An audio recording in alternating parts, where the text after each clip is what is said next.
Ya,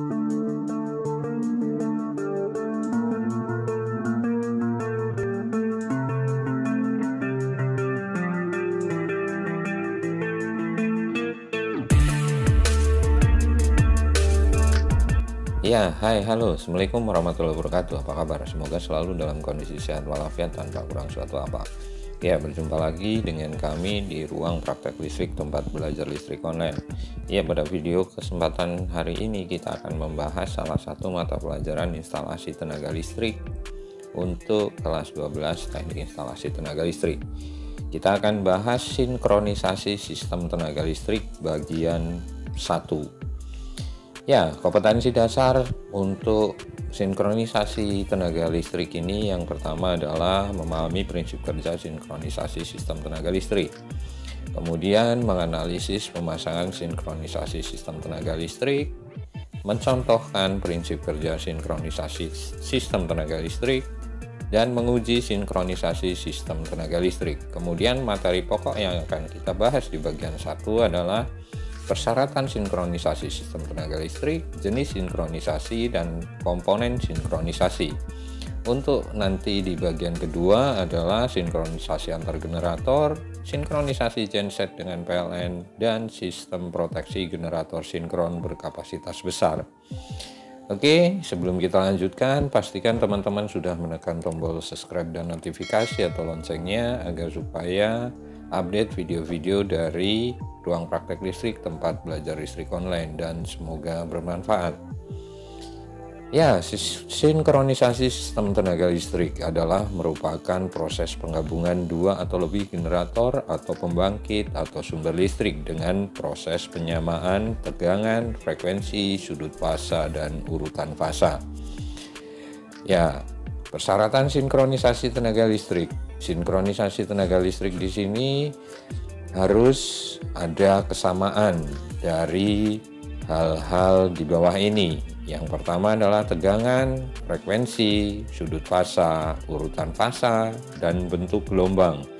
Kedua sumber daya listrik yang disinkronisasikan harus sama. Ya, jenis sinkronisasi yang berikutnya, bahwa seperti kita ketahui sebelumnya bahwa sinkronisasi adalah penyamaan tegangan, frekuensi, sudut fasa, dan urutan fasa antara dua sumber daya listrik bolak-balik atau AC. Nah, berdasarkan arah atau susunan peralatan pada sistem tenaga listrik, sinkronisasi ini dibagi menjadi dua, yaitu sinkronisasi maju atau forward synchronization, di mana sinkronisasi ini adalah proses sinkronisasi generator ke dalam sistem atau busbar. Bisa kita lihat bersama gambarnya di sana, incoming genset atau incoming generator, kemudian generator akan disinkronisasi dengan grid atau busbar, kemudian baru dilepaskan atau tenaga listriknya diberikan untuk ke busbar supply atau untuk bisa digunakan setelah proses sinkronisasi. Jadi dari generator sebelum masuk ke busbar ini harus disinkronisasi. Kemudian yang kedua adalah sinkronisasi terbalik atau reverse synchronization. Sinkronisasi terbalik biasanya terjadi pada sistem tenaga listrik di satu pabrik. Satu jaringan suplai akan digabungkan ke dalam satu jaringan sistem atau busbar yang ada. Pada kondisi ini tidak dimungkinkan untuk mengatur parameter sinkron pada sisi incoming atau jaringan yang akan disinkronisasikan. Ya, hal yang terpenting, circuit breaker atau pemutus tenaga atau PMT dari beban-beban pada jaringan supply atau grid supply dalam keadaan terbuka. Dalam proses sinkronisasi secara umum sering ditemui dalam sinkron antara generator dengan genset. Baik yang memiliki kapasitas sama atau berbeda, sinkronisasi antara dua trafo dengan trafo yang lain dapat disinkronkan, tetapi harus mengacu pada syarat-syarat tertentu. Demikian juga sinkronisasi antara genset dengan PLN. Ya, di sini digambarkan reverse synchronization. Pada gambar di sana adalah bahwa sistem gridnya ini adalah yang disinkronisasikan ke sebaliknya dari sinkronisasi yang jenis yang pertama. Jadi gensetnya menerima hasil sinkronisasi seperti itu teman-teman. Ya, selanjutnya kita bahas tentang komponen sinkronisasi. Pelaksanaan proses sinkronisasi sumber listrik tentunya membutuhkan beberapa komponen agar proses dapat berjalan. Berikut adalah komponen-komponennya. Yang pertama adalah MCB. Ya, MCB adalah sebuah komponen yang berguna untuk mengamankan beban lebih atau hubung singkat atau sering disebut short circuit yang disebabkan oleh lonjakan listrik yang tidak disengaja maupun disengaja. Kemudian ada sensor putaran fasa atau fast failure relay. Ya, di sini pada pembahasan kali ini kita tidak akan membahas detail, kita hanya mengenali komponen-komponennya terlebih dahulu. Jika memungkinkan nanti di video-video berikutnya kita akan membahas bagaimana diagramnya dan bagaimana cara kerja daripada sensor putaran fasa atau fast failure relay. Kemudian ada sensor tegangan listrik atau upper under voltage relay. Ini digunakan karena pada kondisi sinkronisasi, ada proses sinkronisasi bisa dimungkinkan ada tegangan yang tidak sama, ya baik di bawah maupun di atas rata-rata atau di atas ataupun di bawah yang diinginkan. Nah, ini adalah menggunakan sensor tegangan listrik atau upper under voltage relay. Ya. Kemudian yang selanjutnya adalah over current protection relay. Ya, over current protection relay di sini atau OCR atau sering disebut relay arus lebih adalah satu relay yang bekerja berdasarkan kenaikan arus melebihi satu nilai pengaman tertentu dalam waktu tertentu juga, sehingga relay ini dapat dipakai sebagai pola pengaman arus lebih.